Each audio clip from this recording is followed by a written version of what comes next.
शेर और किसान। एक समय की बात है, रात का समय था और बहुत तेज बारिश हो रही थी। उस बारिश में एक किसान अपनी टूटी फूटी झोपड़ी में सो रहा था। उसी झोपड़ी के पीछे बाड़े में उसके कुछ गधे भी बंधे हुए थे। तभी एक शेर जंगल से बाहर निकलकर उसके गांव में चला आया, परंतु बारिश तेज होने के कारण वो उस बाड़े में जा पहुंचा। शेर रात के घुप अंधेरे की वजह से वह बाड़े में बंधे गधों को पहचान नहीं पाया, इसलिए शेर चुपचाप उन गधों के बीचों बीच जाकर खड़ा हो गया। थोड़ी देर बाद झोपड़ी में से किसान के कुछ बुदबुदाने की आवाज़ आने लगी। यार, कितनी तेज बारिश हो रही है, जगह जगह गीला हो रहा है, क्या सो भी नहीं पाया। उधर किसान की ये बातें चुपके से शेर सुन रहा था। शेर ने सोचा कि अब मैं इसे खाकर अपनी भूख मिटाऊंगा, और वो मौके की फिराक में झोपड़ी पर नज़र दौड़ाने लगा। उधर झोपड़ी में बार बार पानी टपकने से परेशान होकर किसान तेज आवाज़ में बोल उठा, आज तो इस टपके ने तो परेशान करके रख दिया। इतना डर तो मुझे शेर से भी नहीं लगता जितना इस टपके से लगता है। यह सुनकर शेर डर के मारे कांपने लगा। उसने सोचा कि यह किसान किस टपके की बात कर रहा है। क्या यह टपका मुझसे भी ताकतवर है? पता नहीं ये टपका क्या बला है, शायद यह टपका मुझसे भी ज़्यादा ताकतवर होगा, तभी तो किसान ऐसा कह रहा है।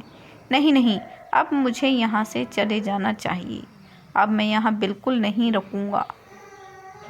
तभी बारिश से परेशान होकर किसान गांव में अपने दूसरे घर की ओर जाने लगा, और वह बाड़े में आकर शेर को गधा समझकर उस पर जा बैठा। ऐसा करते ही शेर बिल्कुल घबरा गया, क्योंकि शेर ने सोचा कि शायद तो टपका अब तो मेरी पीठ पर ही आकर बैठ गया है। अब तो मेरी खैर नहीं, लगता है ये टपका अब मुझे जिंदा नहीं छोड़ेगा। तभी किसान ने उसके दोनों कान जोर से मरोड़े ताकि वो चल पड़े। अब तो शेर बहुत डर गया। उसने सोचा कि अब तो मौत बिल्कुल निश्चित है। इस टपके ने तो अब अपना असली रूप दिखाना शुरू कर दिया है, लेकिन अब क्या किया जा सकता है, बस चुपचाप मुंह बंद रखकर भागो। किसान ने शेर के दोनों कान को तेजी से मरोड़े तो शेर और तेजी से दौड़ने लगा, और दौड़ते दौड़ते पूरी रात हो गई और गांव तक पहुंचते पहुंचते सुबह होने लगी।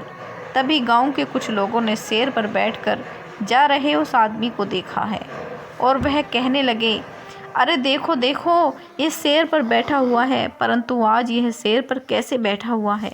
गांव के उन आदमियों ने उस किसान को पहचान लिया था, परंतु शेर उनकी बातों को समझ नहीं पाया। उसने तो यही सोचा कि यह जो टपका है, इसके बारे में यह गांव वाले पहले से ही जानते हैं, लेकिन मैं इससे कैसे बचूं? मैं तो इसके डर के मारे गांव वालों से कुछ कह भी नहीं सकता, और यदि मैंने ऐसा किया तो यह मुझे जिंदा नहीं छोड़ेगा।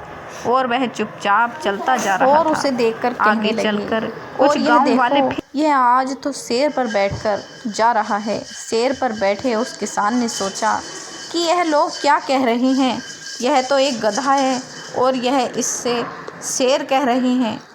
फिर उसने सोचा कि जब सब लोग ऐसा कह रहे हैं तो हो सकता है यह वास्तव में शेर ही हो। उसने जब शेर की ओर देखा तो किसान के होश उड़ गए, और किसान डर के मारे कांपने लगा। अरे यह क्या, यह तो सच में एक शेर ही है। अब मैं क्या करूं, कैसे बचूं इससे? यह तो मुझे जिंदा ही खा जाएगा। इसलिए किसान ने बिल्कुल हिलना तक बंद कर दिया। उधर शेर चलता ही जा रहा था। उसके अंदर का डर अब और ज़्यादा बढ़ता जा रहा था। उसने सोचा कि यह टपका अभी भी मेरा पीछा नहीं छोड़ रहा है, मेरा तो आज मरना निश्चित है। और उधर यह किसान उस शेर से पीछा छुड़ाने की तरकीब सोचने लगा। गांव गुजर जाने पर अब वह शेर जंगल की ओर जाने लगा। तभी किसान ने आगे रास्ते में एक बड़ा सा बरगद का पेड़ देखा, और जैसे ही वह शेर उस बरगद के पेड़ के नीचे से गुजरने लगा तो उस किसान ने बरगद की लटकती हुई जड़ें पकड़ी ली अपने दोनों हाथों से और पेड़ पर चढ़ गया। इधर जैसे ही वह किसान उस पेड़ पर चढ़ा तो शेर की जान में जान आ गई, क्योंकि अब दुश्मन ने उसे छोड़ दिया था। अब शेर सोचने लगा, अरे अब तो टपका इसी पेड़ पर रुक गया है, अब जल्दी से भाग लेते हैं यहाँ से, नहीं तो पता नहीं ये टपका मेरा क्या हाल करेगा। लगता है यह टपका इसी पेड़ पर रहता है, तभी तो इतनी देर तक मुझ पर बैठकर सवारी करता रहा। चलो जो हुआ अच्छा हुआ, अब भाग लेते हैं यहाँ से। अब मैं फिर कभी भी इस पेड़ के पास नहीं लौटूंगा। उधर और किसान शेर के जाने के बाद पेड़ से नीचे उतरकर अपने गांव की ओर चल दिया। जब गांव के लोगों ने उसे देखा तो कहने लगे, अरे आज तो तुम शेर पर बैठकर जा रहे थे, अरे तुम शेर की सवारी कर रहे थे, तुम तो बहुत बहादुर हो। यह सुनकर किसान अपने मन में इतराने लगा और अकड़ में बोला, हाँ शेर क्या चीज़ है, इनको तो मैं जब चाहूँ अपने बस में कर सकता हूँ, मैं शेर से नहीं डरता। तभी गांव वालों ने कहा, देखो यह तो शेर से भी नहीं डरता, कितना निडर आदमी है। धीरे धीरे ये बात राजा तक पहुंच गई और उसने उस किसान को दरबार में बुलाया और कहा, मैंने सुना है कि तुम बहुत बहादुर हो और शेर से भी नहीं डरते, क्या सच में तुम शेर से नहीं डरते हो?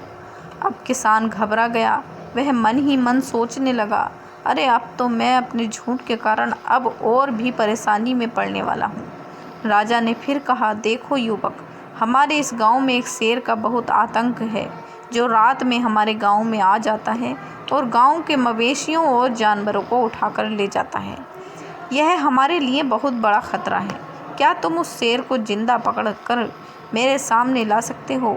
राजा की बात सुनकर वह किसान बिल्कुल डर गया। उसके सामने तब उस रात के मंजर याद आने लगे। अब वह सोचने लगा कि उस दिन तो जैसे तैसे शेर से जान बची थी, लेकिन अब तो सच में ही जान जाएगी।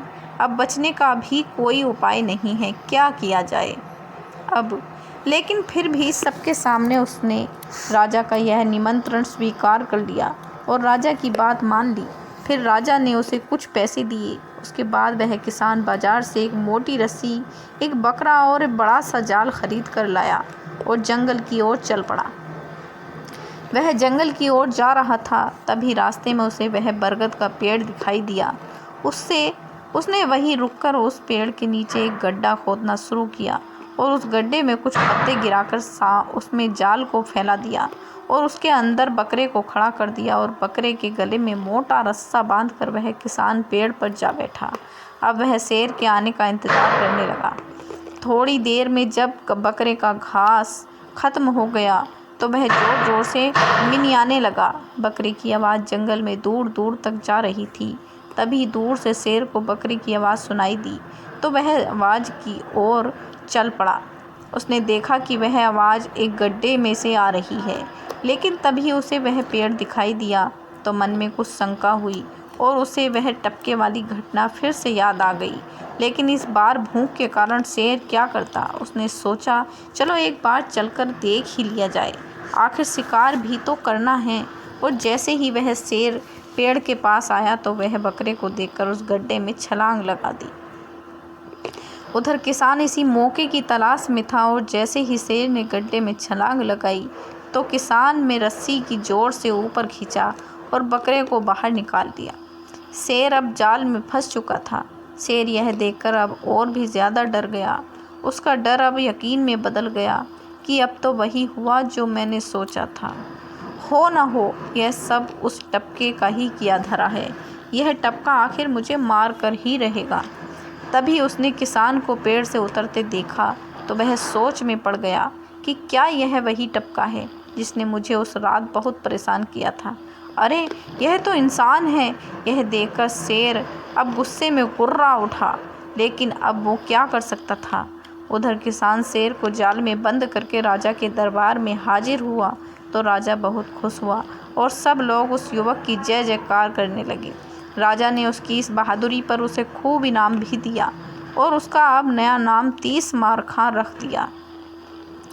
अब गांव के सभी लोग उसे 30 मारखा कहकर बुलाने लगे। कहानी समाप्त हो गई। तो दोस्तों, टपका और शेर की कहानी आपको पसंद आई हो तो इसे आप अपने दोस्तों में शेयर ज़रूर करें और हमारे चैनल को भी सब्सक्राइब करें। धन्यवाद।